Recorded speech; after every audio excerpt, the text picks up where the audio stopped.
and welcome to EUphoria. It is season 6, episode 10. This is going to be our playoffs special, round 2. If you haven't noticed, I'm your host, the host you never thought you needed, and once you've seen it, you'll know for sure. I'm joined by a very special guest, Ender. Nailed it, right? And we're available basically on everywhere that you go and get your podcasts. If you're listening to a podcast, chances are we're available there. That actually checks out. How you going, Ender? I'm doing good. I was down at the podcast store this morning, picked myself up some EUphoria for breakfast, and now ready to go. Does that joke normally work? No. I woke up 30 minutes. We're off to a great start. This is going to be wonderful.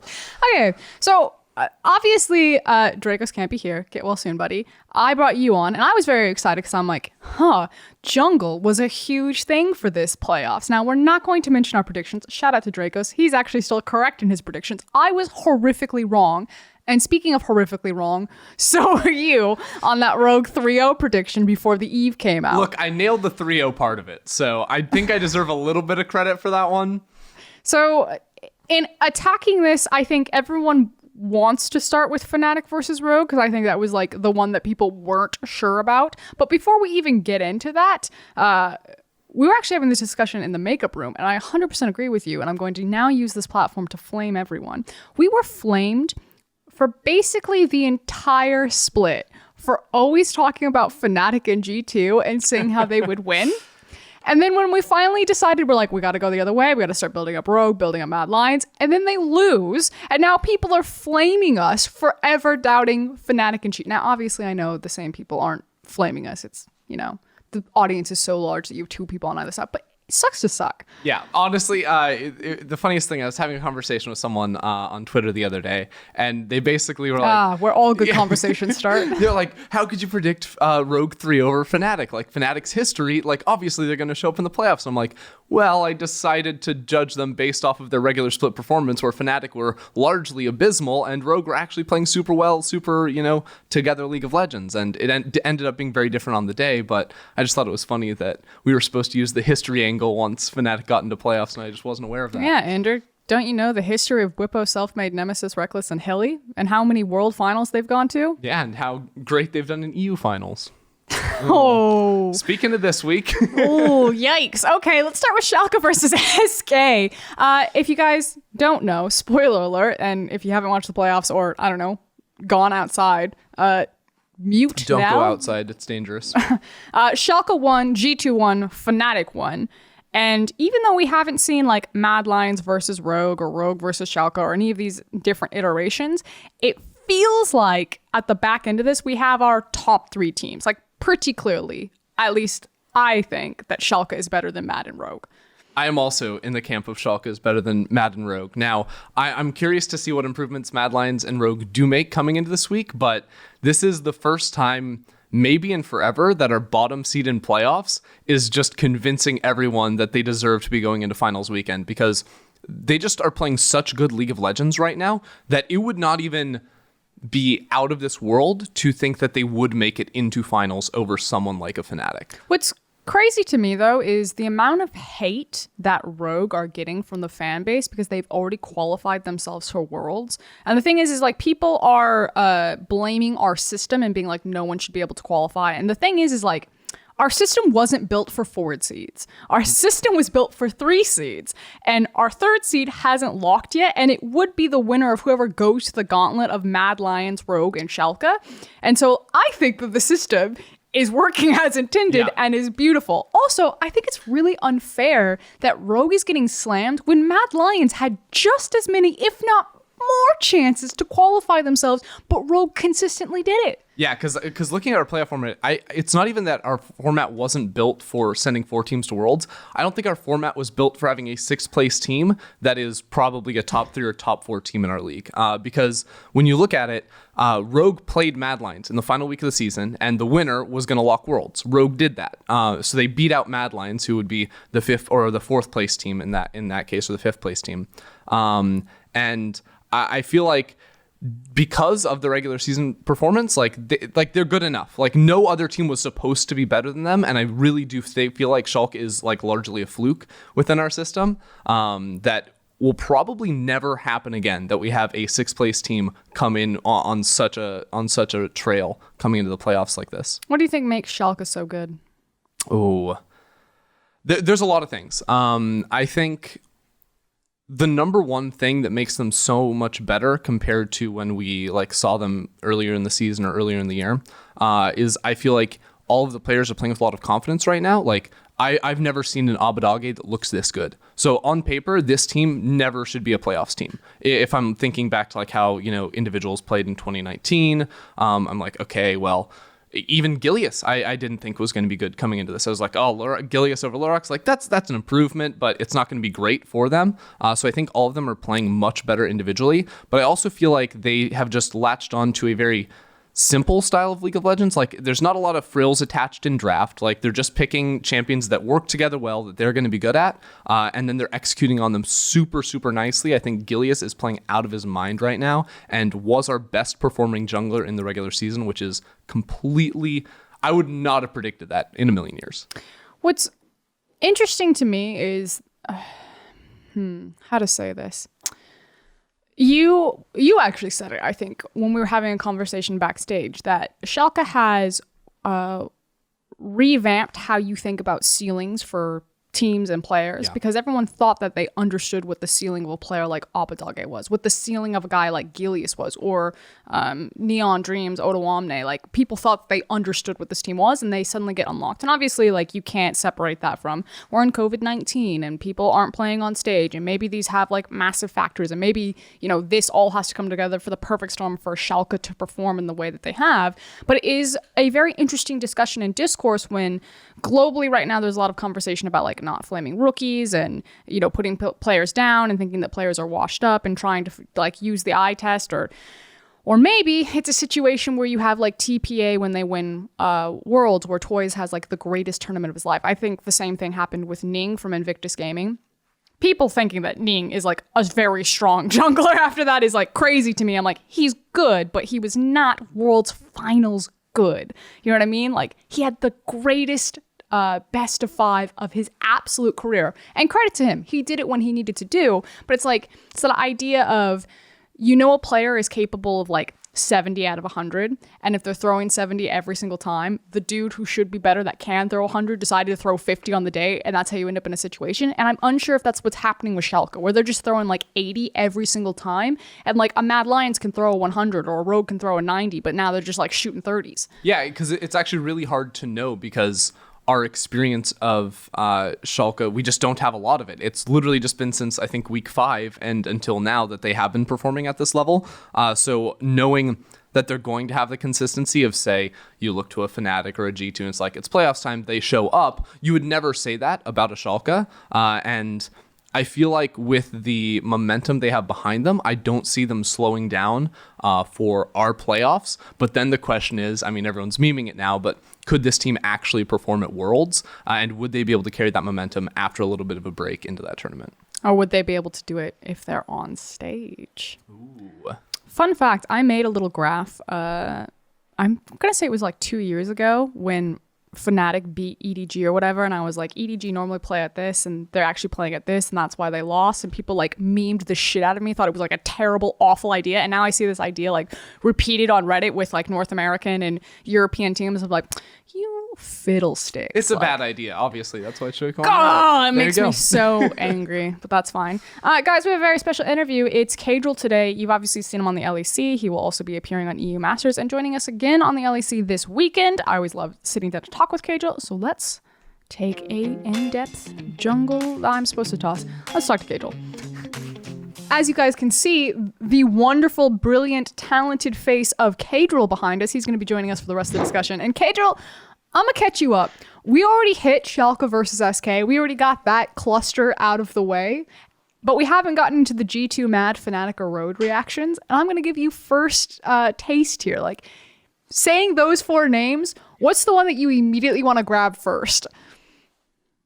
G2, they're too good. I don't know, they're just going to smash everyone. That's for sure. They look so goddamn good against who was it they were against? Mad Lions. Mad. They look so crazy good, even though Mad Lions won one game. I don't know, I just like G2 is yeah, G2 again. And reminder that one game that Mad Lions took was when Jankos was intentionally griefing on that Lee Sin He was performance. 5 levels down. It was really bad. And he just kept doubling down. It's like, well, I messed up the last gank. Let's go for another one, and dies again. What I think is interesting, though, and I'm really glad that I have 2 junglers now to discuss this with, is that G2, so you have Mad Lions, Schalke, and Fnatic that are all playing kind of the carry jungler meta, where Schalke basically were perma-playing the Hecarim, hard priority on it before it was banned away from them. Shadow, I don't know if I necessarily consider Lilia a carry jungler, but also went towards the Hecarim. And then, of course, you have Selfmade as like the big extreme who was doing like the Evelyn's Karthus. But G2 and Jankos are still in the Sejuani set hype train. And I'm kind of curious what your guys' take on that is, where in the LPL, you have a bunch of hard carry junglers like the Nidalee popping up everywhere and kind of less of the set. And if there's one style that you think is better than the other, and if G2 are only able to get away with that because maybe Caps is so good, or if that's actually just the better way to play. Yeah, so I'll take this first because I feel like it comes down to a lot of team skill and like where the skill falls in your lanes. Because I do think G2's style is very much an idea of we're better than you, we can beat you before you come online. And a lot of that is driven through Caps and how Jankos and Mickey play around his lane. So if you get a champion like Set and you get like a hard pop-off champion in the mid lane, Syndra, LeBlanc, we even saw the Aurelia from Caps, like you can use that pressure to shut down the enemy mid laner and then use that pressure to then walk into the enemy jungle and deny a Lilia or a Hecarim from actually farming up and reaching those strong breakpoints. So it comes down to whether or not you have the skill to do it, and then trust your players to also capitalize in the early game to be able to shut it down. Because I feel like if you have these champions that can come online faster and make an impact level 3 through 5 and 6, then you do have the ability to shut down these farming junglers. I think it just comes down to your laners, kind of. It's like, I will play a carry jungle to carry you, but I'll play a early game jungle for you to carry me. And I think that in G2 you have 3 arguably of the best laners in Europe, and they're always winning their lane. They're always consistently getting advantages themselves. So there's really no need for a carry jungle in G2 unless they want to, kind of, if that makes sense. Like, Jankos can always just play Set Sejuani, try and get early leads and early Drake, play around his lanes, just cover them, use his time to cover his lane rather than like sit there farming. And as he covers his lanes or looks for these dives, if they get good trades, then their lanes will be naturally ahead going into mid game. So you could put a farming jungler on G2, but I just don't think it would work as well as if you just covered the lanes, made them win, get early Drakes and Heralds, and then snowball the game. So I see a world where you could put like Wunder on Cho'Gath or Ornn and then have Jankos on Kha'Zix, which I think they played once throughout the split. I think I remember Jankos playing Kha'Zix, but I mean, it looks fine. Like the game overall was fine, but why kind of shy away from the set if it's working? This is a bit of an abstract question and a bit of like projection in the future. Say that we are on the same patch for Worlds. Do you think that makes G2 better suited for international competition, or worse because they're playing the same style that the LPL are playing they're relying on their laners to carry as opposed to their jungler, and if they just get matched skill-wise by like a rookie or a knight or a showmaker, that suddenly this style falls apart? I feel like it becomes more difficult for sure. But in those situations, I would be like, well, even Caps versus like a rookie, let's say in the mid lane, like if you're able to get the upper hand in draft in that matchup, then you can still play this type of style. Obviously, there's going to be limitations around it, but I also don't think that G2's, like, to me, this is the best version of G2 is when they do play these compositions that come online earlier. Like they did very similar things when they won MSI last year in 2019. So I still think this is probably the best look for G2 when they're able to use and capitalize on the strength of their laners. Caedrel, which one do you think is easier to execute too, like of the two styles? Well, actually, that's a good question, to be honest. It's not something I've ever thought about. I think if you're playing the early game style, you need like big balls, right? You need to go for crazy plays, like flashing on people. If you're playing the farming style, you just need efficiency. So I guess it depends on the personality of the player, whether they're adaptable or not. I'd say the easier one is the farming jungler, to be honest. All you need to do is have good efficient pathing. Whereas if you're playing the early game jungler and you're making these plays and some of them don't work, like you saw with Jankos and Lee Sin, you just become so useless so quick. So the risk factor, I think it's more towards the early game jungle. I think if you fall behind, you're just completely out of it. So yeah.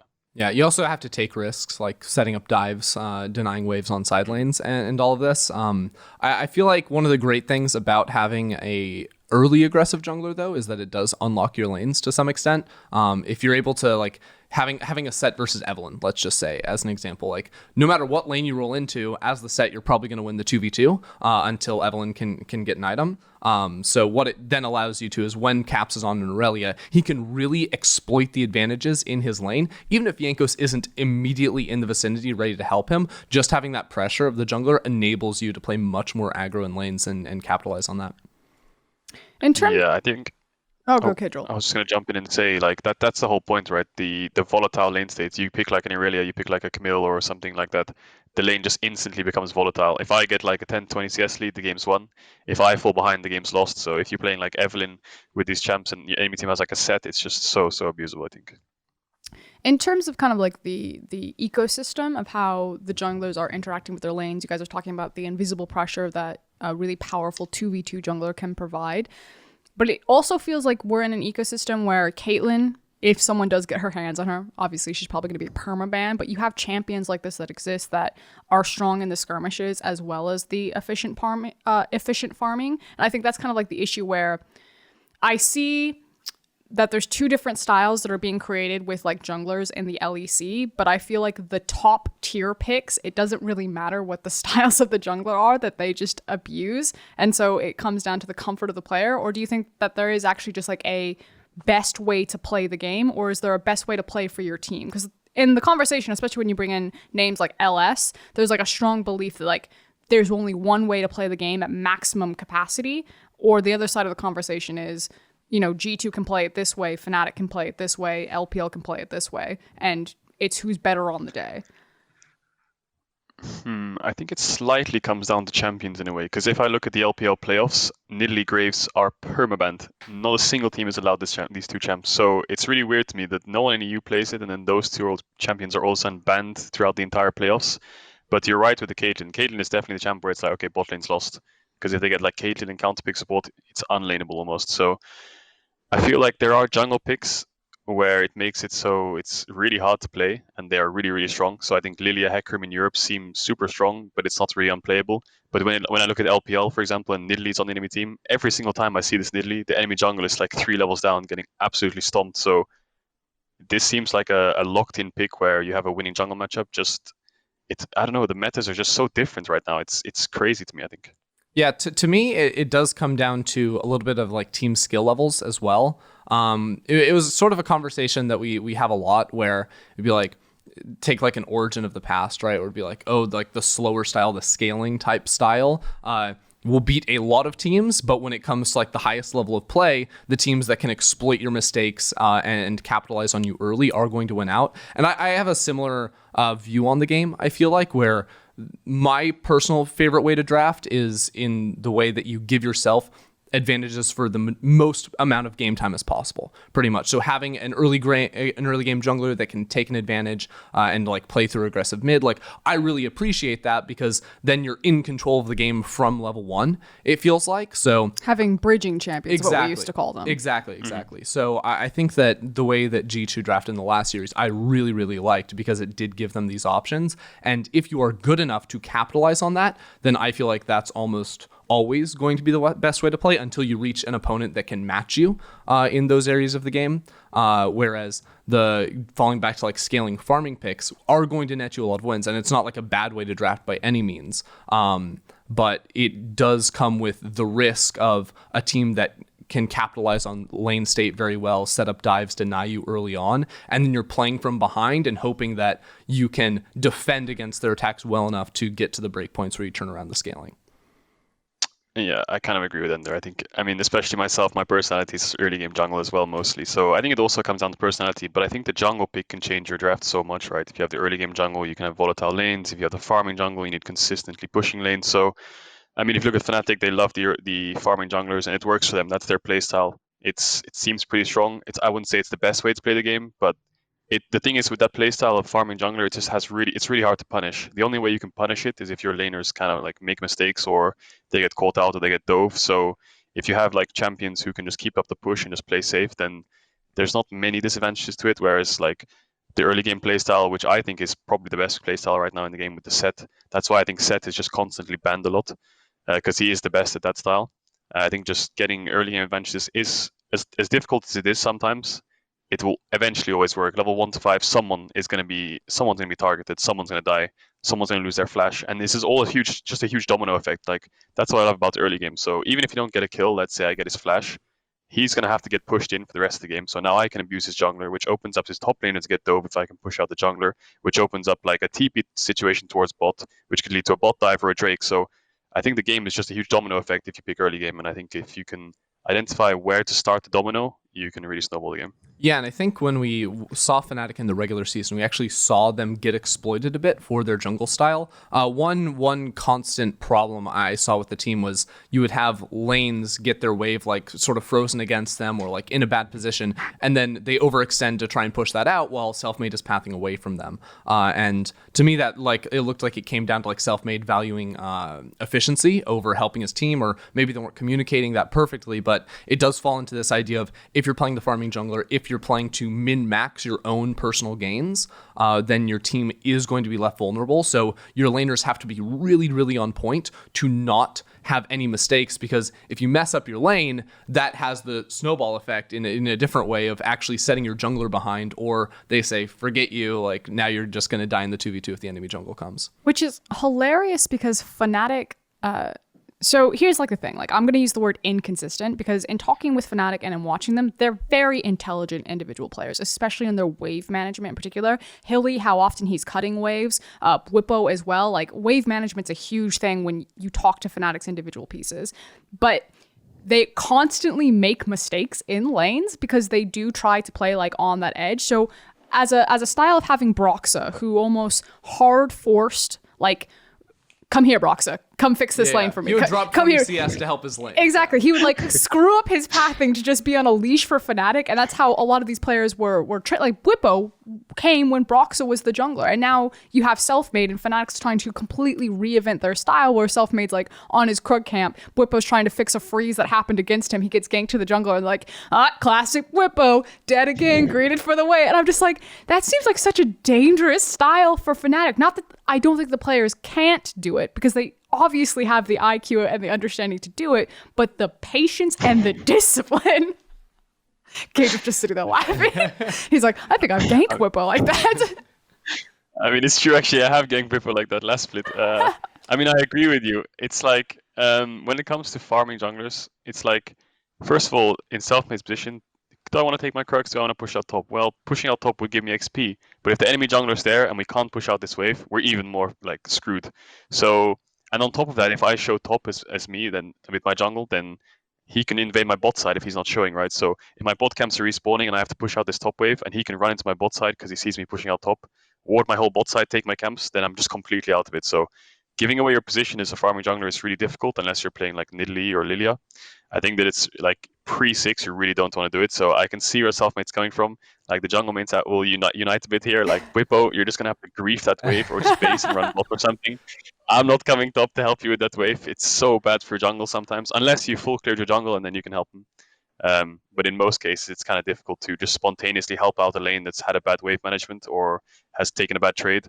Like you said, I think Broxa was like bing, wave, push, done. So it was a bit different back then. But yeah, I can see where Selfmade's coming from. Just it makes Whippo look like an Inter sometimes, maybe. Yeah, maybe every once in a while. I really want to address a pet peeve of mine, because when we look at like early game focused strategies versus like just trying to scale, a lot of people will say like, oh, like playing early game is very risky, you know? But just from our conversation here, I feel like it can, like, there's a lot of risk in whatever style that you end up playing, because even if you are playing the scaling jungler, maybe it's not risky for that player in particular, but it makes every decision his laners make in lane much more risky. And whether or not they mess up a lane and now they have to flip the coin, it's like, do I lose this wave and the next wave because it's frozen against me, or do I risk stepping up to break the freeze and the enemy jungler might be here and I die? So I just want to address that, because a lot of people will be like, early game's bad because it's so risky and you have to take risk getting advantage. I'm like, No, you just have to take advantage of good opportunities that present itself to you, and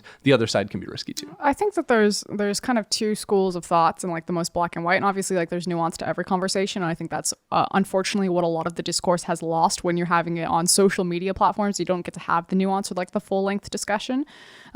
Where you have on one side, and it used to be the LCK style, where you play as defensive as possible, then you wait for your opponent to make a mistake, and then you punish the mistake. And that leads to high consistency style of League of Legends. And then on the other side, you had the LPL for the longest time, where you play as aggressive as possible, you force mistakes, and then you punish those mistakes. But obviously, in attempting to force mistakes, you also open yourself up, and it's a feast or famine style of play, which when it's dominant is incredibly dominant. But when it backfires, that's also why you see the huge inconsistency that the LPL had for so long. And there is definitely like nuance and middle ground to both of these, but I personally am a fan, so my bias coming out, of the aggressive style. I wonder why. I feel like casters are often trained by the regions that they start in.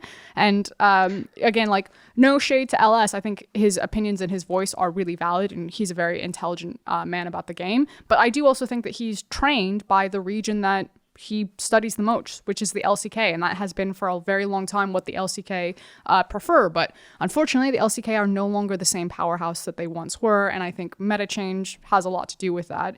And we had the perfect storm where the meta changed exactly into Invictus Gaming, and IG were suddenly world champions. I was like, what hell am I living in? Yeah, but also, let's be clear, like scaling works. Like we saw what Fnatic did to Rogue in their drafts, and how Rogue just didn't have an answer into being able to shut them down. Ooh, time to talk about Rogue. Yeah, there you go. Caedrel.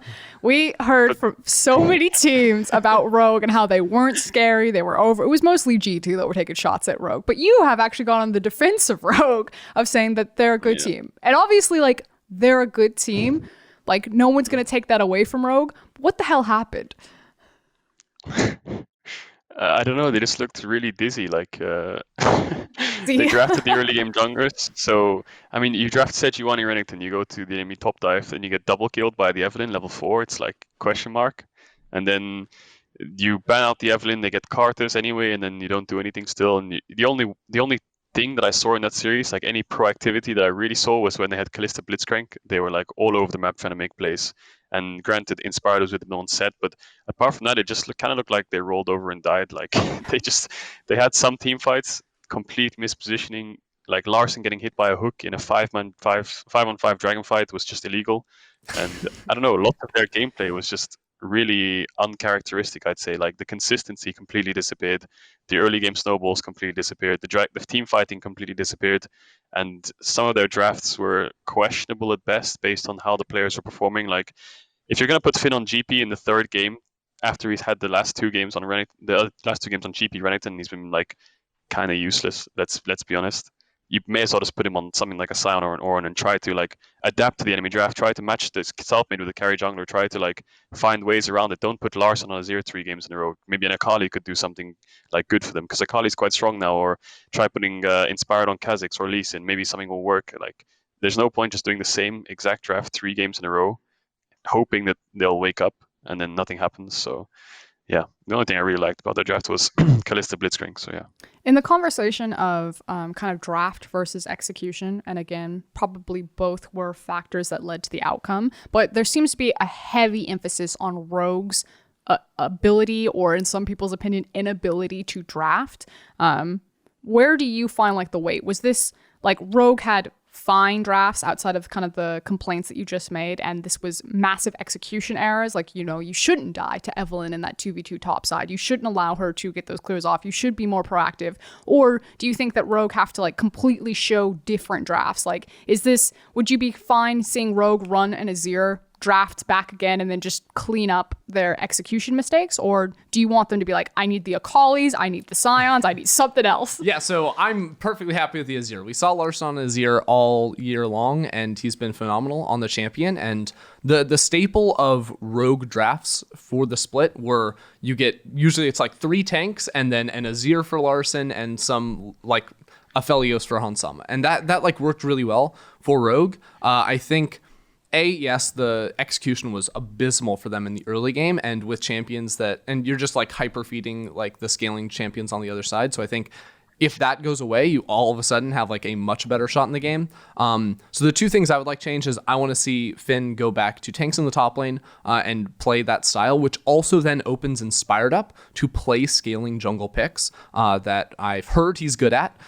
So I would love to see him have the opportunity to shine on one of those. And then also, like Caedrel, you were talking about the Callista Blitzcrank, which I agree was phenomenal. So why in Game 3 do they then go to Ezreal Braum if the only thing that was working for them in Game 2 was Callista Blitzcrank? Like, you cannot find a more polar opposite style in the bot lane. And then they're just like, yeah, okay, we're along for the ride. Who's going to carry this early game when you're playing set jungle and you have a GP lane and a Zero lane and an Ezreal Braum lane? Like, Larson has nothing to do. Calling that a GP lane too is like very generous. That was like a caster minion. Like, For a minute and 30 seconds, it was a GP lane. I feel like, I mean, the Ezreal Braum made sense, kind of, but not really for their style, right? They picked Senna, and then they picked Ezreal, and they picked Nautilus, so they counted with Braum. So it was more of like an individual lane kind of thing, even though they died level 2 and gave Reckless a double kill. I mean, the whole misexecution thing is just such a big deal. Like, you've got your top laner flashing level 5 every single game and dying sometimes in solo kills on carries, which you're first picking. That doesn't make sense already. And then you're drafting the early game jungles, not getting leads. Azir's like AFK and there's tower farming, which is good, but he has no front line. He has like one front line, maybe a Set and a Braum. That's it. Whereas the enemy team has like Sion and then like an Evelyn's right behind you trying to one-shot you, and then there's a Nautilus in your face or something. So yeah, I didn't really like the whole drafts for team fights at least. But like you said, the only real proactivity they had was on the Callista Blitzcrank. I think that they can default to their own style if they fix their mistakes. I just feel like they have, I don't know if it's focus or communication or what was going on, but their natural drafts should give them an advantage, but they're falling behind with them. So, like I said, maybe they could swap it up. I mean, I know Larson's really good at Akali and LeBlanc. Maybe he wants to throw like a curveball in the best of 5, right? If you're 0-1 down 0-2 and it's just not working and the playmakers aren't stepping up, your lanes aren't being consistent, it's not bad to just go for something different, right? Put Finn on Jeep on Sion, put Larson on LeBlanc, try play through mid instead of playing through top. Try to get a roaming support like Bard instead of having like a AFK support like Braum. I don't know, just trying something different in a best of 5, because either you go into the game 3, you play the same style and you lose again, which is going to be obvious after the last 2 games, or you at least try something different. Maybe if it works, you get a game and you can try that in the next best of 5, like the curveball. And if it doesn't work, then just go back to the drawing board for what you want to do for the next best of 5. Yeah, I also think, you said roaming support for Vander. I think that's actually really huge for Rogue. Their proactivity, I feel like, drops a lot in the mid game. And if Vander is now on a champion that can team up with Inspired and get stuff done, they're going to have a much better shot against, teams that are beating them in the early game. Because Rogue weren't really challenged in the early game during the regular season. Like, they were able to come out with advantages in almost every game. And I feel like that allowed them to coast into, we can chill through mid game, wait for the team fights on 3 items. But if in playoffs, the other teams around them are stepping up, they're going to need to be able to play that period of time much better. What tilts me is the conversation where people are like, a team that never changed their play style goes into best of 5 and suddenly gets smashed when teams have time to prepare for them. Who could have seen this coming? That was actually like a Grabs tweet. Like, I'll just like at Grabs and flame there. But I'm just like, if that was so obvious, why didn't more teams do that during the regular split? Now, credit to Grabs in G2, Rogue have never beaten them. They're like 0-9 against them. So like maybe G2 is truly the only team that has like figured this out. But I don't know. I just think it's also a little bit disrespectful for like how consistent, how good Rogue were for the entire split. Like, and people will also make the argument like, this is why best of 1 doesn't matter. I'm like, they had 18 best of 1s, or people could have like, I don't know, banned out GP, or like maybe force fit on GP apparently. Well, I wish I had answered that question. Honestly, it's like, it's hard to say. I'm not really sure where to go with the point. I mean, best of 1, granted, it's best of 1, right? So they did play the same kind of style for best of 1, right? Scaling mid, early game jungle. They played 1 or 2 farming jungles here. They played like winning bot matchups wherever they could, and then just to carry top. And it worked. It worked, like you said, for like maybe 10 best of 1s in a row. They lost to the best teams, which is kind of the thing where you play, like going back to your point earlier about scaling and then early game, right? It's like, if you pick scaling all the time, like the LCK used to do, you're basically telling the enemy team that you suck, you're not going to end the game, and we're going to win because you suck. And then if you play the early game, it means that you suck because we're just going to dive you and you're going to lose your lane. So the LCK kind of old play style is similar to what Rogue kind of did, in a way that you will outscale them based on their bad performance, which will only work up to a point until you play against a really good team. And then when you play against teams like G2 and they just keep losing, I wonder if that style is like kind of showing where they play all these kind of like mages mid and stuff. But the early games, like if they don't do something in the early game, then you're just gonna lose naturally. So yeah, I'm not really sure where to go with it, to be honest. I mean, it is best of one at the end of the day. They won loads of games, so I think give them sort of some credit for actually finishing first place, winning almost all of their best of ones, and then I guess their playstyle was kind of predictable. Team fight scaling, a little bit of early game, but it wasn't too predictable where I think to the point where you could punish it. I think it was early game. Like, I know you want to speak, Yeah. Ender, so I'm sorry. I think it was early game, but not in the way that people think about early game. Usually when the audience or the community says like early game, they think about like diving and killing people 1v1 in lane phase. And Rogue was just not about that. They were about like hard finding push priority in lanes and then constantly having push priority to make sure that they had first movement on objectives and swapping. Like they were famous for, before level 6 Drake, into a Herald swap, into first tower, into bot tower. And they would do this like every single time, like clockwork, and just beat people. And they never had to rely on Finn being able to compete in a 1v1 lane matchup. They would just have him weak side top laner was like the joke. But like, let's be honest, if you're just swapping out of your lanes all the time because all you do is hard push waves and then rotate around the map, that's why Rogue's 15 minutes were so good, is because they didn't actually play teams for 15 minutes. They played PvE. Yeah, and it worked because they had an early game jungler, always like a set for Inspired. They had scaling mid and bot lane picks that also usually got shoved for them. And, that enabled them to find these early objectives and like snowball into 2-3 item fights.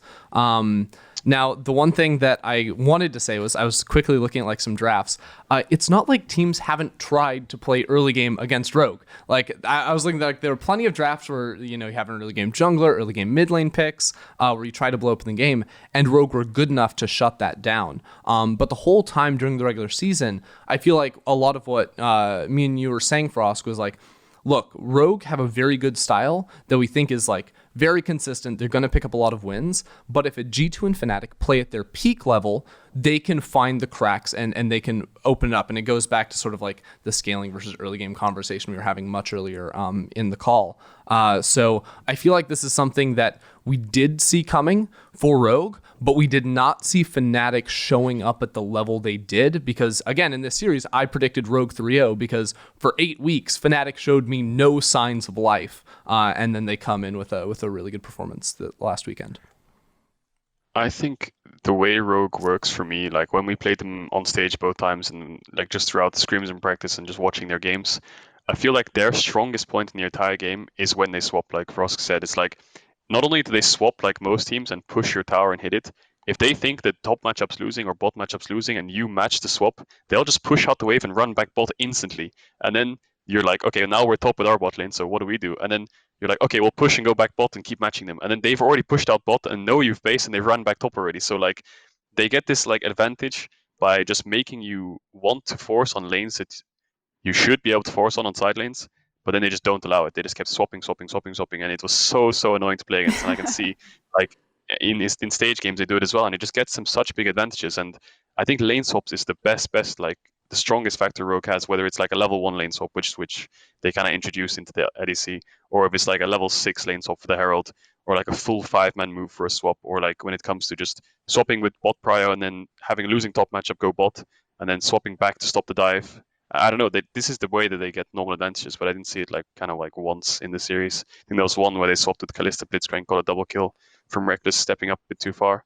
But apart from that, they didn't really show their sort of trendy lane swaps that much. Which is why I think the most important thing to beat Rogue isn't actually like early game or scaling. Like these are secondary factors. It's push priority. You had a Thresh Ashe lane from Reckless and Hilly, and you locked Vander and Hansama underneath tower, which they have one of the highest forward percentages. Like they never play there, and suddenly Rogue could no longer run away from their opponents by just bouncing between lanes and running around. Suddenly they had to actually lane, and that's how you always beat Rogue. If you actually got to lane against them, you would smash them. Yeah, Fnatic doubled down on the push too, because they had Thresh Ashe, they had a Lucian, and then they had an Urgot in the top lane. And like it was kind of crazy to look at too, because it was like you have all this early game pressure, and then an Evelynn in the jungle. But it goes back to the idea of, hey, if you actually just have a lot of great early game champions that can, outplay, get out of ganks, they all have like some form of mobility to dodge early game plays from Inspired too. Well, then Evelynn's going to get to level 6. She's going to be able to get to a point where she's very, very strong, and then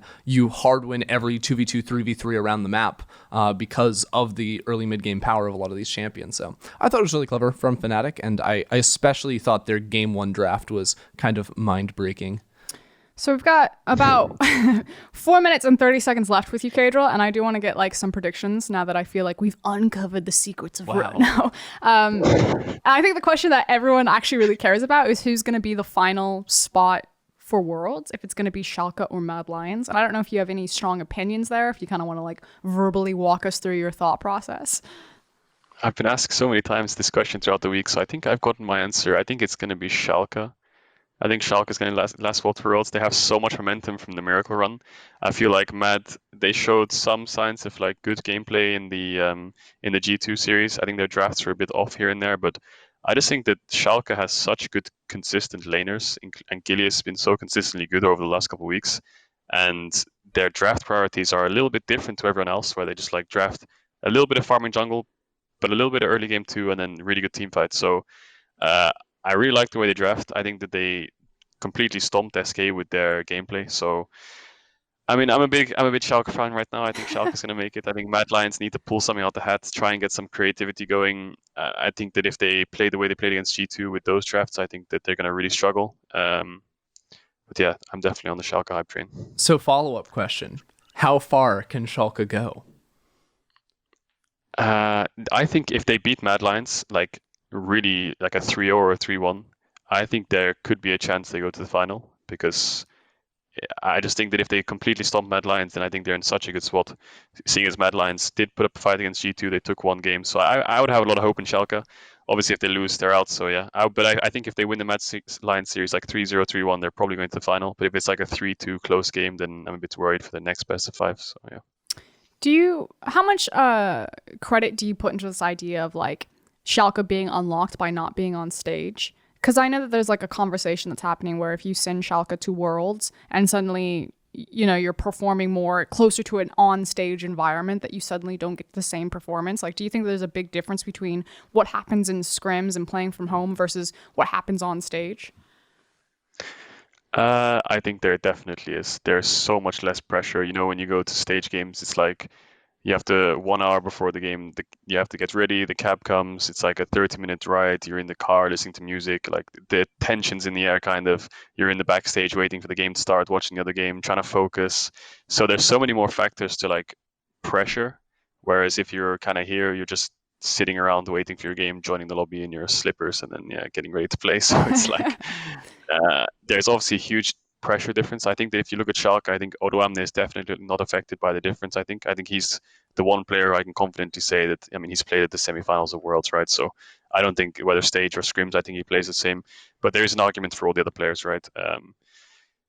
There could be the factor of the online play. I think ever since the online play got introduced, it's been the craziest split of ever in LEC almost. Like the teams have been so clumped up and close together. All 10 teams at the end of the split were practically almost the same in wins, so that could have a factor to do with online. And I think Schalke did struggle a little bit in spring when it was on stage, so there could be an argument made there. Yeah.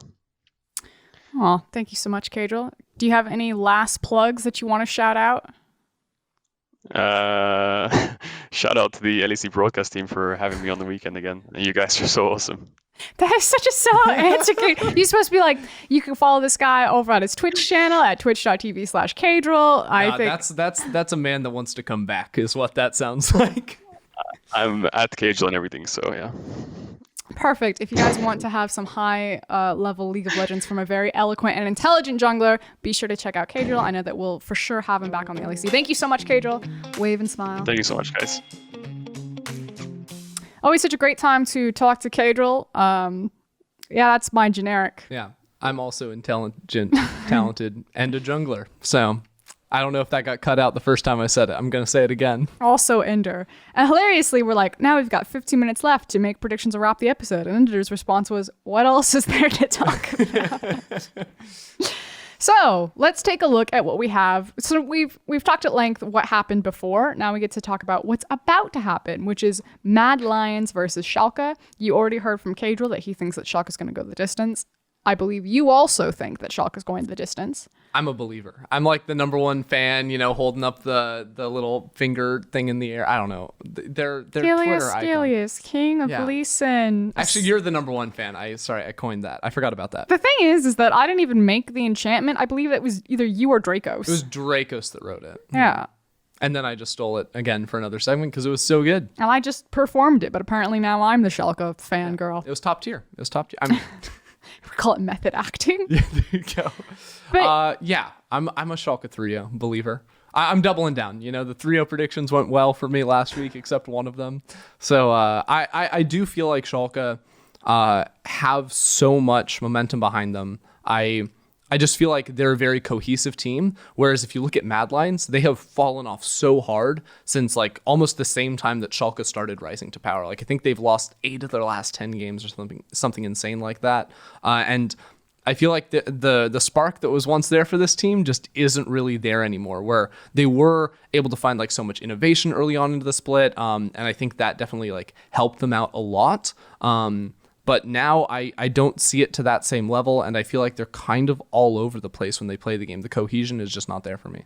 I did like that over the course of the series against G2 that you could see that Mad Lions were trying to problem solve what was happening to them, especially when it came to the immense pressure that was happening in the mid lane, where they're constantly ganking. So while Mad Lions have continued their loss streak in their best of 5 against G2, only taking a single game that Jankos gift wrapped it for them, I do not think that Schalke can beat Mad Lions in the same way that G2 dismantled them through consistent pressure through mid lane. And that's not to say that Abadage is not a phenomenal mid laner. Faker Dage is definitely performing, but that's not typically how Schalke beat you. They beat you through their incredible objective setup and the teaming up of Dreams and Gilius in specific in that setup for their vision control and then their execution on team fights, not through ganking you repeatedly in mid. Yeah, and I do think Mad Lions adapted really well, like switching humanoid over to like champions like global ultimates like the Galio and the Twisted Fate.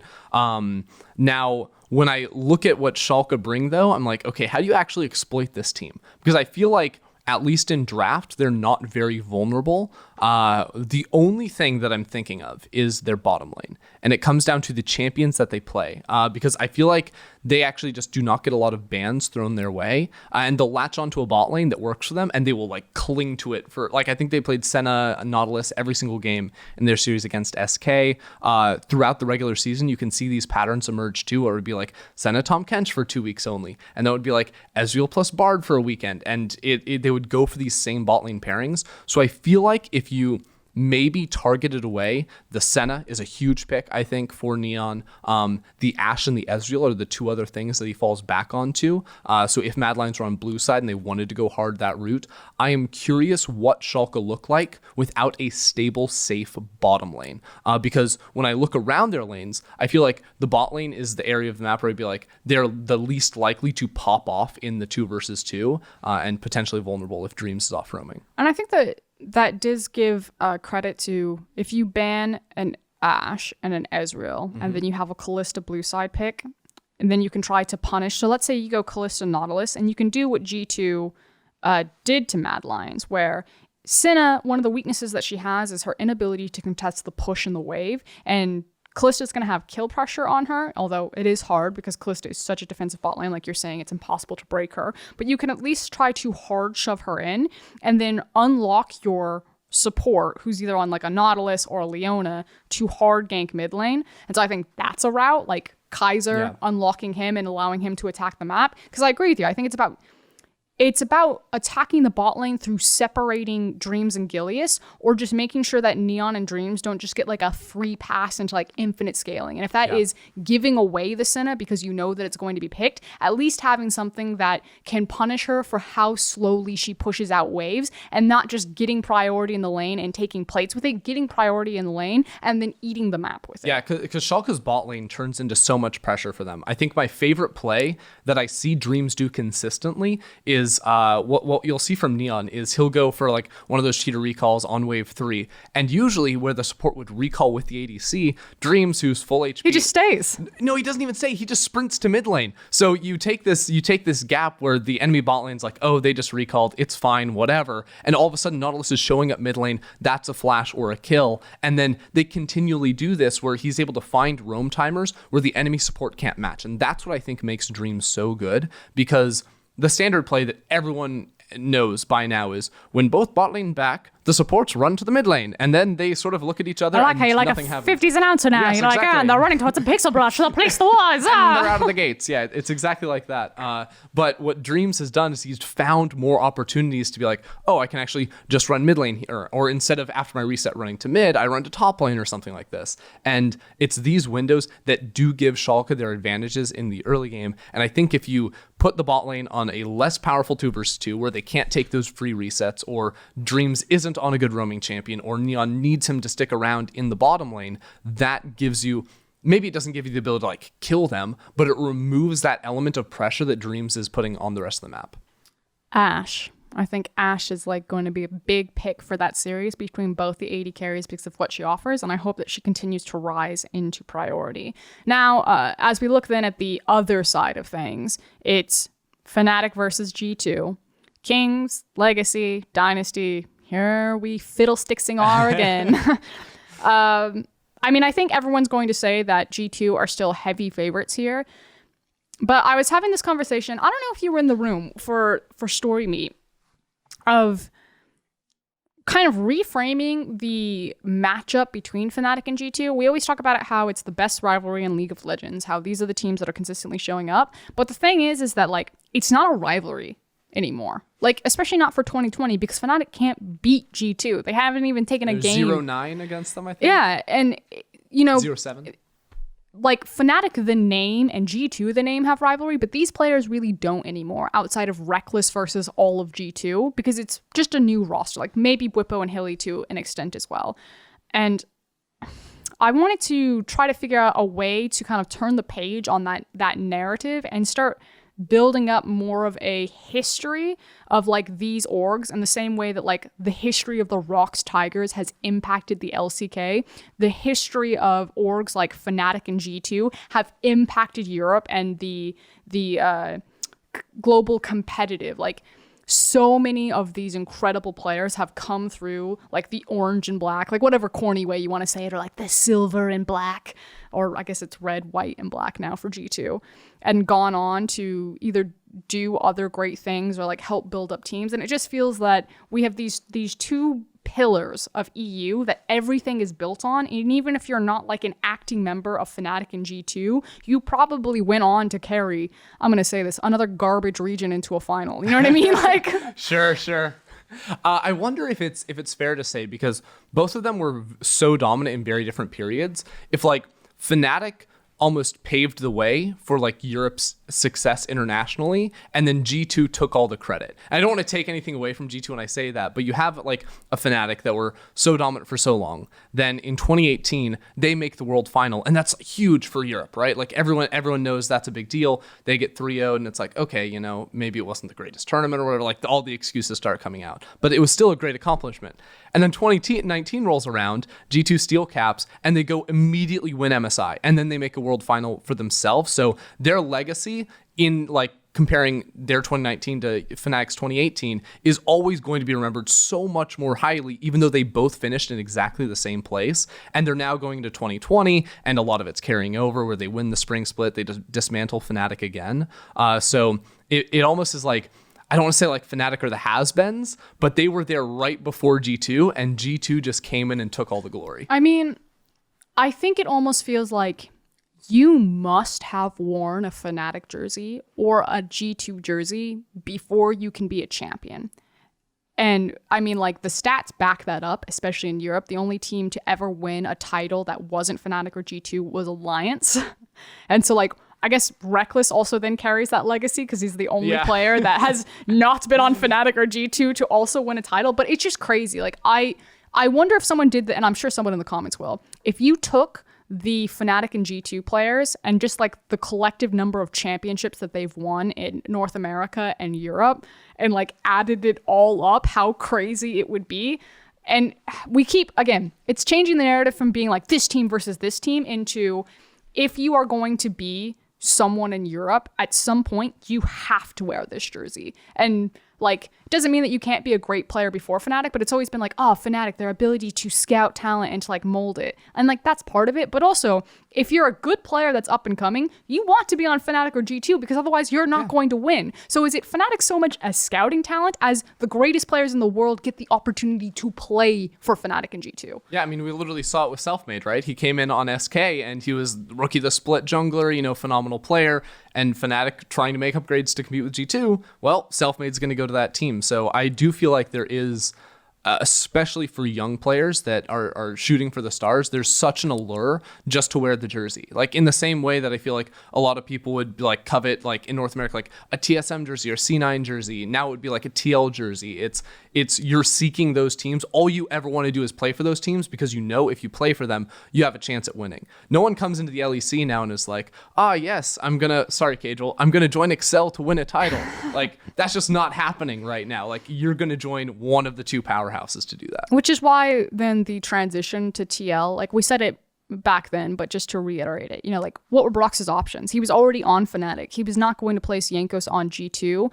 If you want to win and you want to be a competitor, you have to go to TL. Otherwise, there's not a chance in hell that you ever like, that was his only other option. I mean, I think that's also then very interesting, like the dynamic that creates of like the greatest European players. Like, let's take Crownshot, for example, and SK. Crownshot was ready for Worlds. SK were not ready for Worlds. That makes sense. This isn't like a flame at SK, like very young, inexperienced mid laner, role swap top laner. We've said it time and time again. It makes sense that SK were going to falter. Congratulations for how far they got.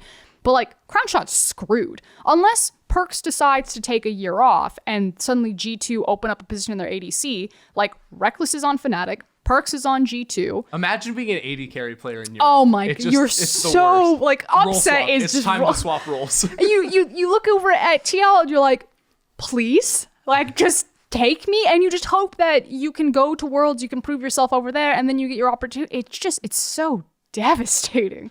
Yikes. Yeah, it's kind of crazy to think about just how, like, even like looking back on like the cap swap, like leaving Fnatic is a crazy thing because, like, as you're saying, like usually the only place to look is like a really strong North American team if you're trying to, you know, make a lasting impact. So yeah, like even that, him moving to G2 was such a big deal back then because like to give up the Fnatic jersey to go play for another European team, like that's almost unheard of. Just think about it this way. You literally went to World Finals and you won your title and you're like, you know what? I think I'm going to swap teams.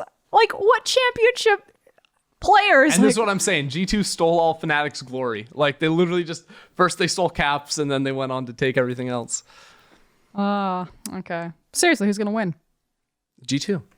I mean, Caedrel was very confident it was going to be G2. Does that say weird champ? Okay, never mind. Moving on. I feel like, so first of all, I don't think Fnatic can just run back what they played against Rogue, against G2. I don't think that's going to work. G2 are a much more proactive team in playing through and around mid lane. So I feel like Nemesis, even if he's on the Lucian, that's probably not the best look for him because they're also not against caps. Yeah, it's like if you're playing Lucian, you need Selfmade to be on something that is going to be playing through mid lane. Otherwise, you're going to be pushing up, you're going to be taking a trade, and then Jankos and Mickey show up and you're done. So I think the draft is going to need to change for Fnatic, and that's something that hasn't been super successful for them this year.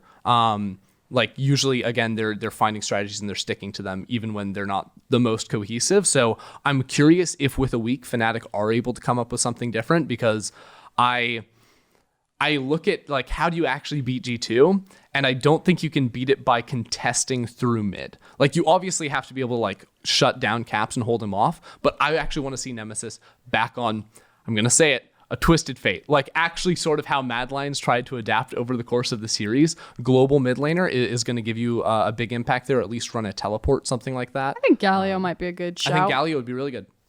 Yeah, okay. We'll see if we see Galio. That said, we're now coming to our conclusions. Reminder, guys, that playoffs continue this weekend, where you can see if Schalke are seriously going to make the miracle run versus Mad Lions. Mad Lions, one more shot to get to Worlds before Rogue will be the final boss that faces. And then, of course, whoever loses between G2 and Fnatic has a chance to fight. It's going to be Fnatic. Has a chance to fight their way back into the finals. Will it be Fnatic, Schalke, Rogue, or Mad that make it to the finals versus G2? Oh, are you asking me that, or is that like a... No, now I'm going to ask if you have anything else that you'd like to add. You got a minute 30. Get your plugs in. 30. Get my plugs in. I don't know. I'm just sort of chilling right now, playing some basketball, you know. Yeah, I've seen your basketball. You see, it was really good. I can dunk. That's cool. I checked them on the TikToks, if you will. You checked them on the I didn't upload any there, so. No, that's fine, because I don't actually know how to use TikTok. I don't really understand it. That's okay. Yeah. It's not the right age group. You still got a minute 20. I've still got a minute 20. What am I supposed to do with a minute and 20 seconds? I feel like we're just sort of running down the clock here. Explain Skyrim to me. No. Okay. I've playing Valorant to you. I've been playing Ghost of Tsushima right now. I think that is like one of the greatest single-player games that I've ever had the experience. Oh, okay, now you want to talk. As soon as I'm excited about something. Ghost of Tsushima. Okay, so my dad's voice actor. Yeah? He's not in Ghost of Tsushima, but he posts a lot of my stuff on Facebook. Okay. So he linked the LEC update I did from Sunday, and someone replied to it, and she said she was up in the principal cast in Ghost of Tsushima, which I thought was crazy. Who? I don't remember what her name was. Damn it! I'm sorry. See, you just brought it up though, and now I'm thinking about it, and she said I was good. So that's cool. Okay, well, Feels good, man. You heard it here. The cast has complimented Ender. He did a great job on that news break thing that he wrote. Anyway, we'll see you guys next week. This has been episode 10 of season 6. I'm your host. Drakos was not here. Ender is still here, and Caedrel visited us. Have a good one, guys. I'm gone. Bye. Never coming back.